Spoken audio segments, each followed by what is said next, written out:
If anyone has to take over for Captain Anderson, I'm glad it's you. I'm not sure about having non-humans on our ship, though. We're all on the same team here, Presley. With all due respect, sir, that's what they said about Nihilus. Look how that turned out. Speak freely, Presley. I want to know if you have a problem with non-humans. It's not that, Commander. Humanity has always handled its own problems. Saren attacked one of our colonies. We should be the ones to stop him. We don't need their help. Some people think asking for help is a sign of weakness. That's just being stupid and stubborn. No matter how strong you are, allies can make you stronger. I guess so. Maybe I'm just stuck in the old ways of thinking. But don't worry, Commander. This won't be a problem. How did you end up assigned to the Normandy? I signed up with the Alliance as a navigator right out of school, following in my grandfather's footsteps, I guess. My first posting was on the Agincourt. We were one of the first reinforcements to arrive at Elysium after the Blitz hit. And those raiders were no match for an Alliance frigate. Of course, the only reason the colony was still standing was because of you, Commander. I can't believe you held out as long as you did. How'd you end up on the Normandy? I got my officer's commission after Elysium. Must have made an impression on the right people. Captain asked for me when he was picking his crew. Carry on, Presley. Yes, sir.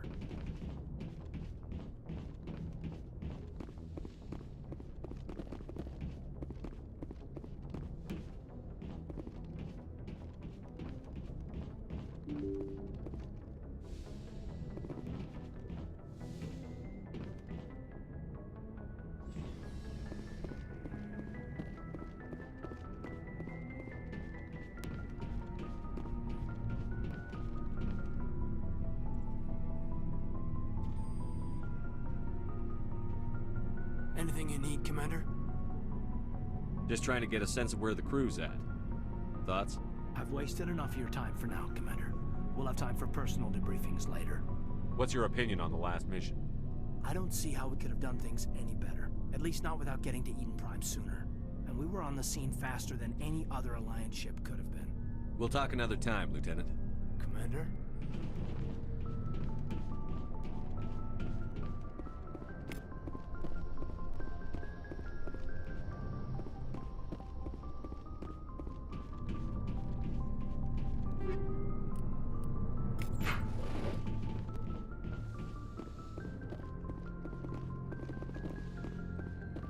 Yes, Commander? Is there something you need? I should go. Goodbye, Commander.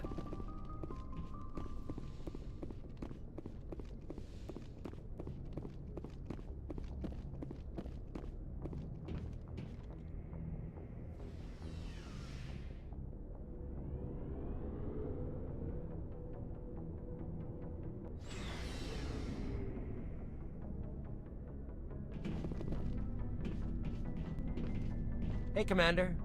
Looking for some extra supplies before you head out? Not right now, thanks. No problem. Keep checking back.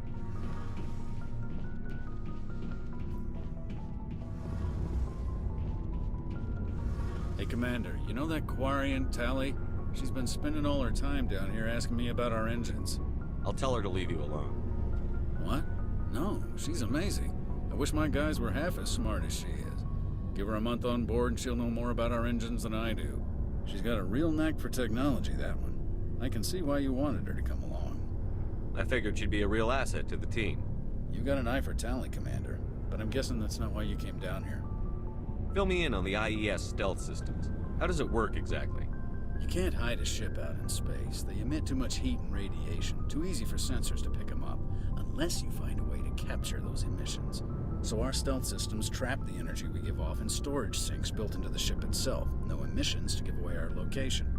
Eventually the sinks have to be vented. More than a few hours silent running and they overheat. Cook us inside our own hull. There's no way for anyone to detect us? A visual scan can still pick us up. Anyone looking out a window can see us plain as day. But you have to be pretty close to get an actual visual out in space. Most vessels rely on scanners. As long as the stealth systems are engaged, they can't see us. Not unless we accelerate to FTL speeds. Why doesn't it work with faster-than-light travel? Cranking up the FTL blue shifts our emissions, pushes them into frequencies too high to capture in the sinks. As soon as we make the jump, it's like setting off a flare. Sensors can pick up our location whenever we enter or exit FTL flight, but for short-range missions, our stealth systems are amazing, and we've got the only one. I want to know more about the Normandy.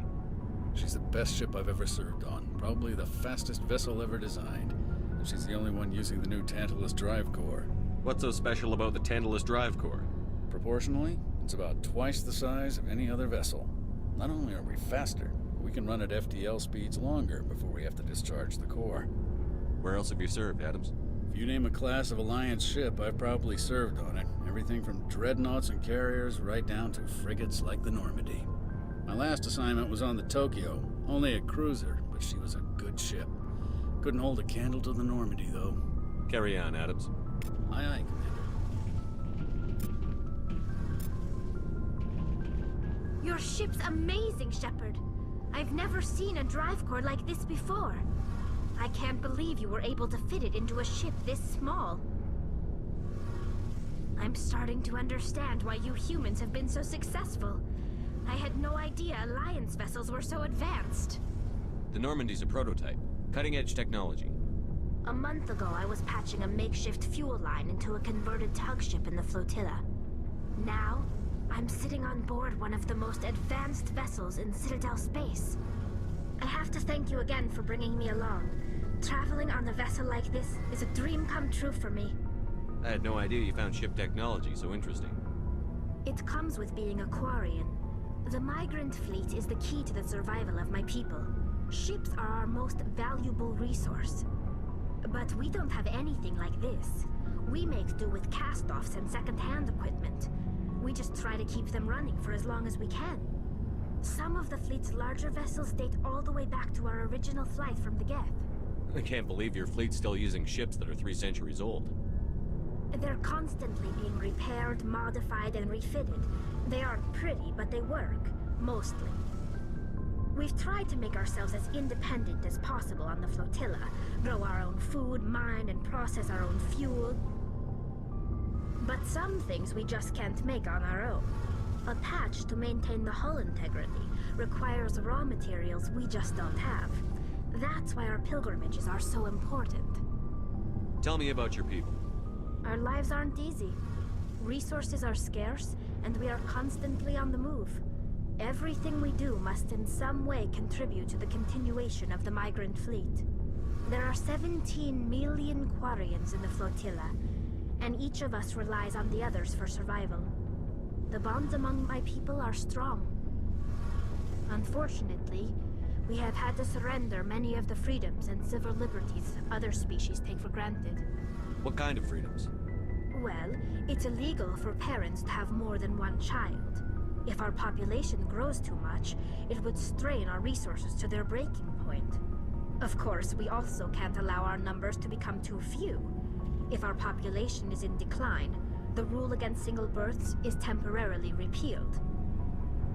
In extreme cases of population decline, incentives are even offered to encourage multiple births, though the Conclave hasn't had to take such measures in nearly a century. That's your government. The Conclave is our civilian branch of government. Each ship can elect a representative to serve on the Conclave and make decisions that affect the fleet as a whole. On matters that affect an individual ship, however, the captain has the final say. It's a tradition that dates back to the early days, when the fleet was governed by martial law.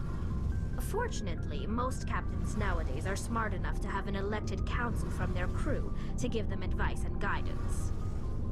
So the ultimate power rests with elected officials.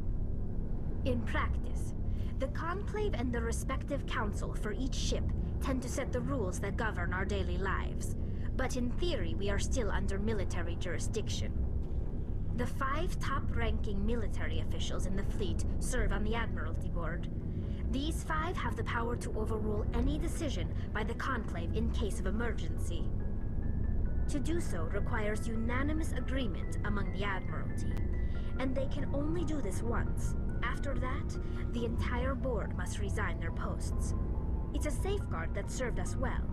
In nearly 3 centuries, the Admiralty Board has only overruled the Conclave 4 times. I want to know more about the Geth. I doubt I can tell you anything you don't already know. It's been almost 3 centuries since they drove my people into exile. All I know is the story of their origins. What they were when we created them, and how they turned on us. Interesting. The Geth were originally created to serve as an automated manual labor force. Initially, their intelligence was as limited as any VI. Over time, we made small modifications to their programming to allow them to perform more varied and complex tasks, bringing them closer and closer to true AI status. How come the Council didn't step in and stop you? This wasn't true AI research. We may have been skirting the bounds of the law, but we never did anything that was actually illegal. The changes were so insignificant, so gradual, that we were able to control them. Or so we thought. But one thing we underestimated was the power of the neural network. A million Geth thinking simultaneously created an inherently unstable matrix. So, the Geth share brain power? Many of the Geth's logic systems were designed to work in concert with other nearby Geth. Basically, the more of them you have in a group, the smarter they are. So there's some sort of group consciousness? No, nothing like that. They cannot share sensory data or information. Their programming cannot handle that much simultaneous input. Each Geth maintains an individual awareness and identity. The neural network only operates on a process-based level. It's basically the synthetic equivalent of a subconscious. But when they're in close proximity, they can coordinate low-level functional processes, freeing up more capacity for original or independent thought. That doesn't make any sense. I'm probably oversimplifying. The Geth are incredibly advanced and complex creations. All you need to know is that they get smarter when they gather in large numbers. As we built more and more Geth, their effective intelligence became more sophisticated, more abstract. One day, a Geth began to ask its Quarian overseer questions about the nature of its existence. Am I alive? Why am I here? What is my purpose? As you can imagine, this caused a near panic among my people. I don't see what's so bad about those questions. The Geth were created to engage in mundane, repetitive, or dangerous manual labor. That's fine for machines, but it won't satisfy a sentient being for long. The Geth were showing signs of rudimentary self-awareness and independent thought. If the Geth were intelligent, then we were essentially using them as slaves. It was inevitable the newly sentient Geth would rebel against their situation. We knew they would rise up against us, so we acted first. A general order went out across all Quarian-controlled systems to permanently deactivate all Geth. The Geth responded to this order violently. You can't blame them for fighting for their survival. We had no other choice. The Geth were already on the verge of revolution. By acting quickly, we had a chance to end the war before it began. The hope was that most of the Geth would still be little more than machines, incapable of organized resistance. But they had progressed much further than anyone anticipated. The war was long and bloody. Millions upon millions of Quarians died at their hands. In the end, we were forced to flee our own homeworld. We feared the Geth would pursue us, but they never came beyond the Veil. Now we drift through space, exile, searching for a way to reclaim what was once ours. It's hard to feel sorry for you. Your ancestors tried to wipe out another species.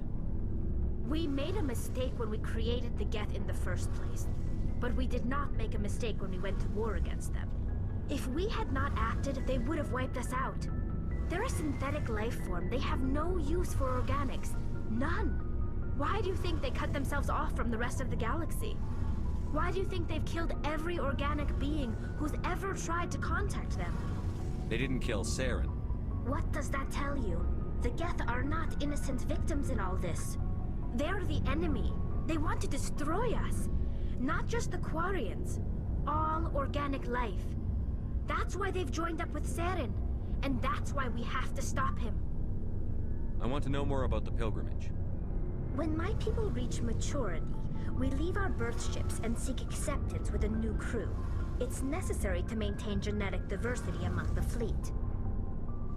But no ship wants to accept someone who will be a burden on them. So, to prove our worth, we embark on a pilgrimage. We set out alone, leaving the flotilla and our families behind us. We only return once we have found something of value we can bring back to the fleet. This is presented as a gift to the captain of the respective ship we wish to join. If the gift is accepted, we are welcomed into the crew. Can a captain choose to reject the gift? That doesn't happen often. Most captains are eager to increase the size of their crew. It increases their own standing in our society. Even when a gift is not particularly valuable, the captain usually accepts it out of a sense of tradition. However, there is a stigma to presenting a substandard gift. It's not the best way to make a good impression on a new community.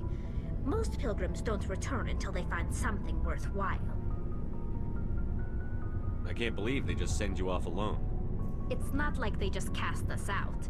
Before we leave, we are given lessons in how to survive outside the flotilla, and given gifts to help us on our journey.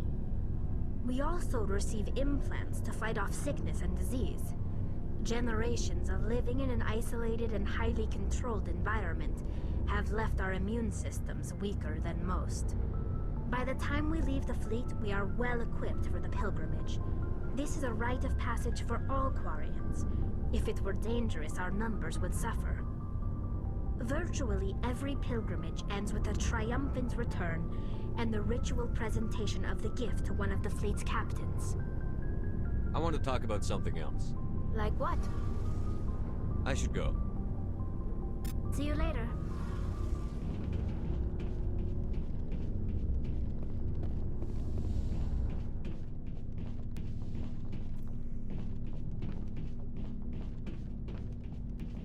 Nice ship you've got, Shepard. What can I do for you? What's your story, Rex? There's no story. Go ask the Quarian if you want stories. You Krogan lived for centuries. Don't tell me you haven't had a few interesting adventures. Well, there was this one time the Turians almost wiped out our entire race. That was fun. I heard about that. You know, they almost did the same to us. It's not the same. It seems pretty much the same to me. So your people were infected with a genetic mutation?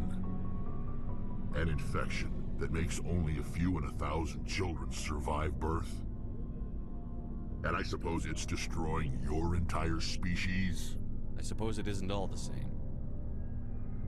I don't expect you to understand, but don't compare humanity's fate with the Krogan. I was just making conversation. I wasn't trying to upset you. Your ignorance doesn't upset me, Shepard. As for the Krogan, I gave up on them long ago. The genophage infected us, but it's not what's killing us. Are your people really dying? We're sure not getting any stronger. We're too spread out.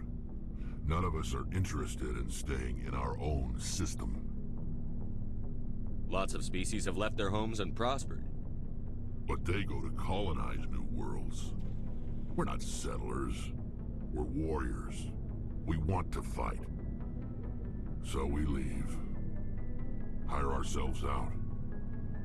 And most of us never go back.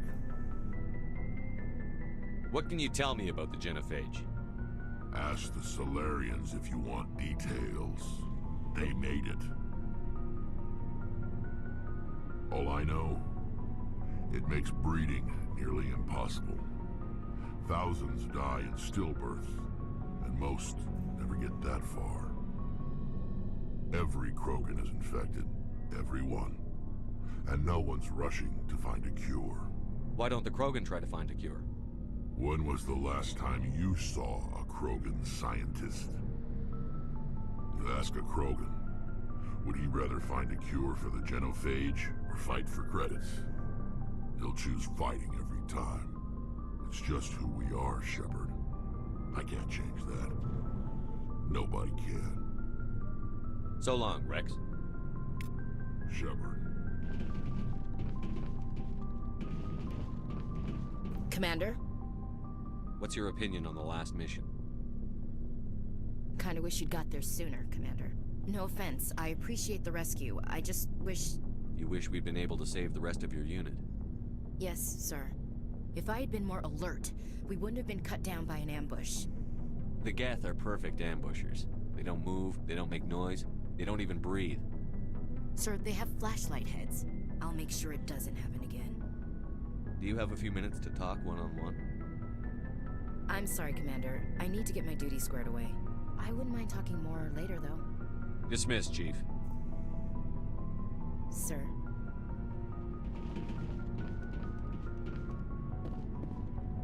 Thanks for bringing me on board, Commander. I knew working with the Spectre would be better than life at CSEC. Have you worked with a Spectre before? Well, no, but I know what they're like.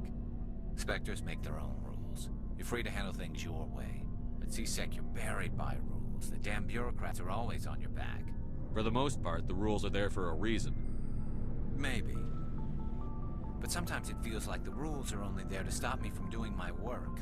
If I'm trying to take down a suspect, it shouldn't matter how I do it, as long as I do it. But CSEC wants it done their way. Protocol and procedure come first. That's why I left. So you just quit because you didn't like the way they do things? There's more to it than that. It didn't start out bad, but as I rose in ranks, I got saddled with more and more red tape. CSEC's handling of Saren was typical. I just couldn't take it anymore. I hate leaving. I hope you made the right choice. I'd hate for you to regret it later. Well, that's sort of why I teamed up with you. It's a chance for me to get off the Citadel, see how things are done outside CSEC. Either way, I plan to make the most of this. And without CSEC headquarters looking over my shoulder, well, maybe I can get the job done my way for a change. If getting the job done means endangering innocent people, then no. We get the job done right, not fast. Got it? I wasn't trying to... I understand, Commander.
been here for a while.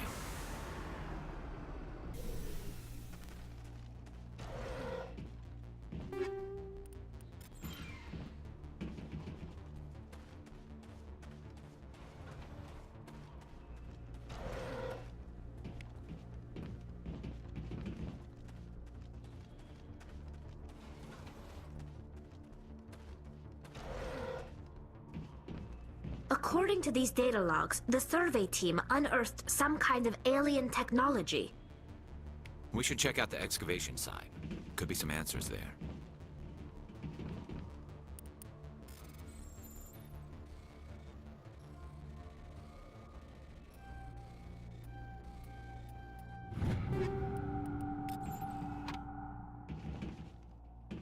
You lead, I'll follow.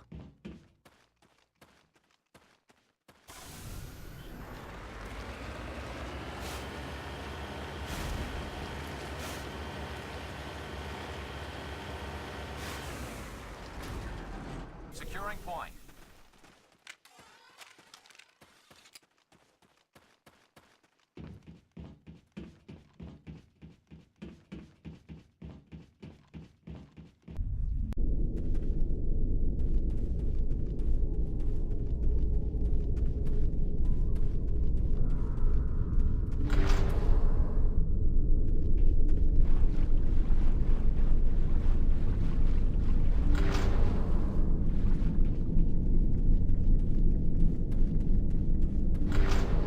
Contact.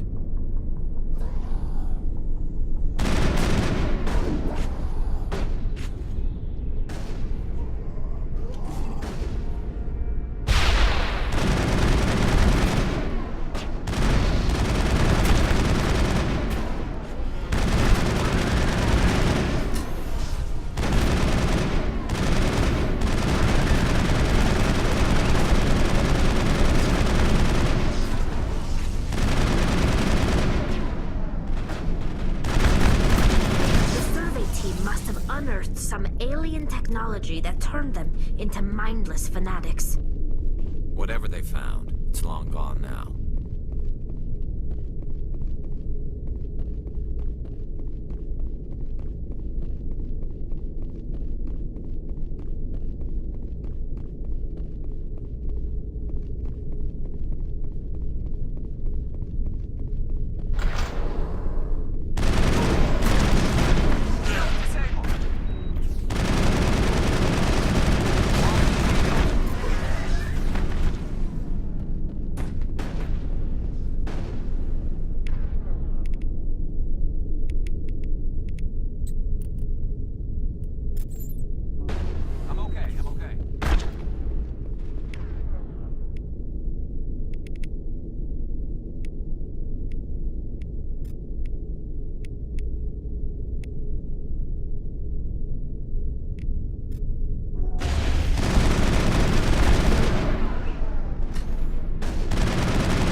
All targets down.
route.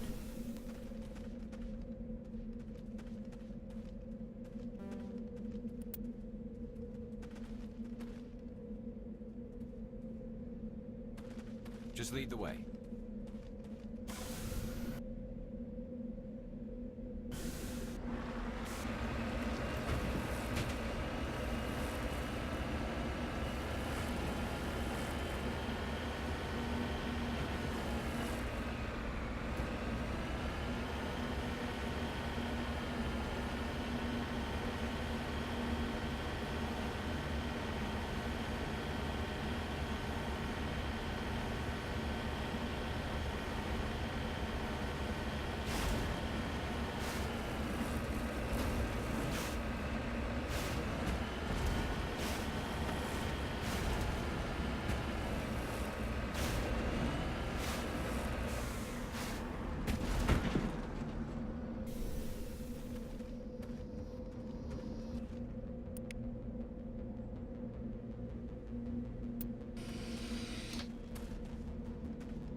Message coming in.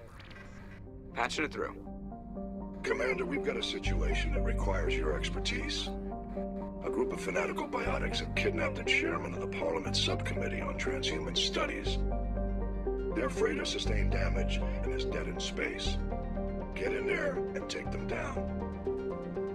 What kind of resistance should I expect?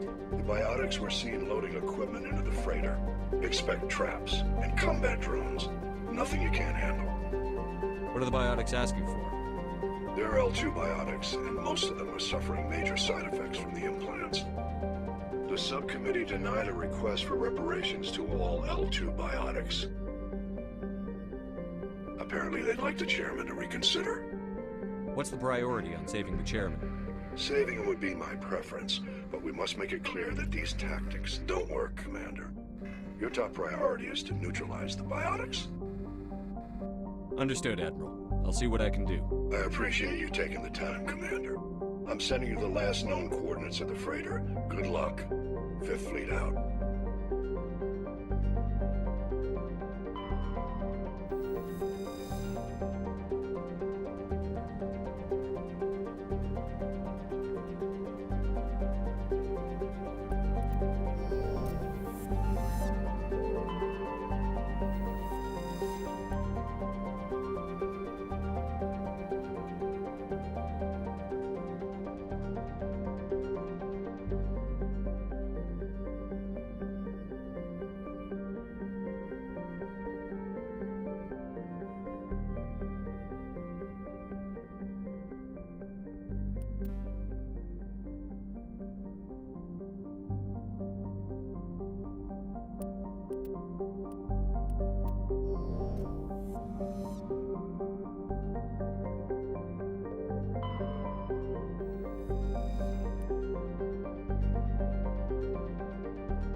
Kill them all! Intruders! Kill them all!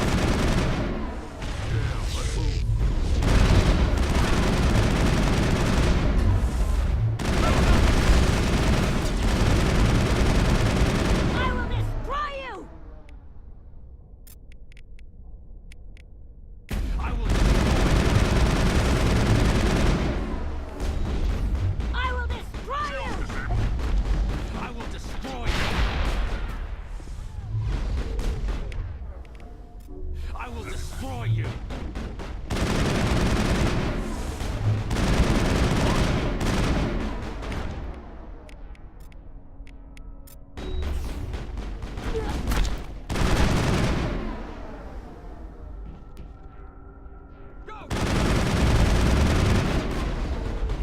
I will destroy you!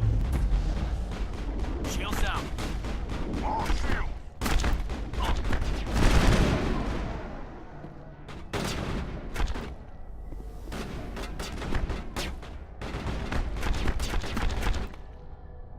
Enemies everywhere!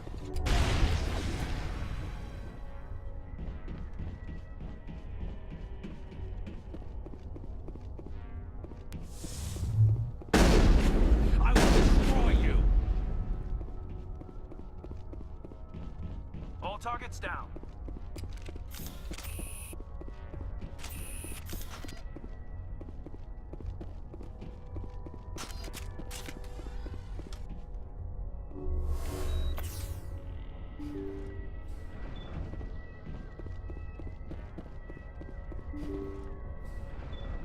See how it is? You write letters and everyone ignores you. Force is the only thing people appreciate. So how about if I kill Chairman Burns and finish this charade? Please, I was trying to help you people. Let's not do anything we're all going to regret. Why not? What have we got to lose? Since the chairman here decided that we didn't get reparations, we've got nothing left to live for. But I've changed my mind. Seeing you all, it's clear that you all deserve... You had your chance. Some L2s are nearly crippled from side effects of the implants, but you voted against reparations. Think about this. Burns is the one man who can help you. Yes, if you release me, I can take another look at the reparations request. What, we're supposed to trust you? I'm an L2 like you. Trust me. The commander can make sure that Burns follows through. Sure, you promise us freedom and say everything will be fine, but as soon as we surrender, you'll double-cross us. I'm not promising to let you go. All I'm saying is that Burns will take another look. Right, Burns? Absolutely. I had no idea that the L2 biotics were this desperate. If I'd known, the reparations will come. For whatever it's worth, I promise that.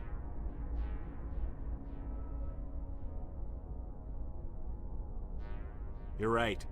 I don't want to die. Maybe something will happen this time. We surrender. Thank you, Commander. I thought I was dead when they took me. I'll see to it that the reparations discussion is reopened. I didn't know they were so desperate. A 5th Fleet cruiser will be by shortly to pick you and the prisoners up.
Message coming in. Patching it through. Thank you for dealing with the hostage situation, Commander. Chairman Burns was quite impressed by the way you resolved the situation peacefully. Your assistance above and beyond the formal duties has been noted, Commander. Fifth Fleet out.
Hold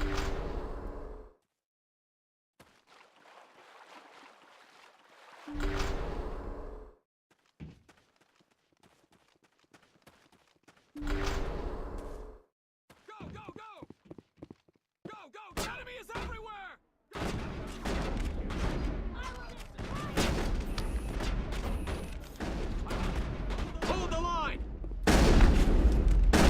Hold the line!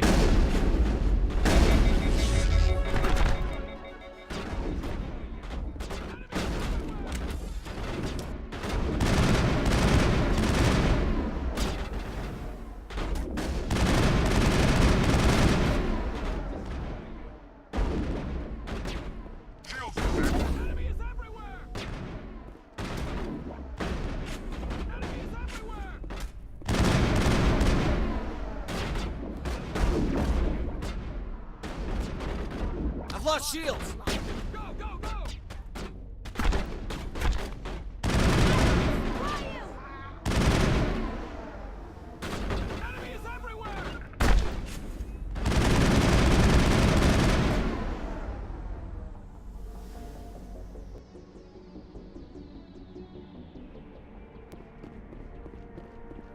Not now, Shepard.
my way.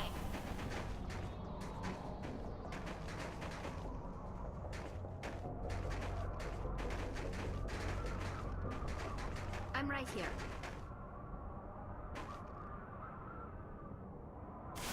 En route!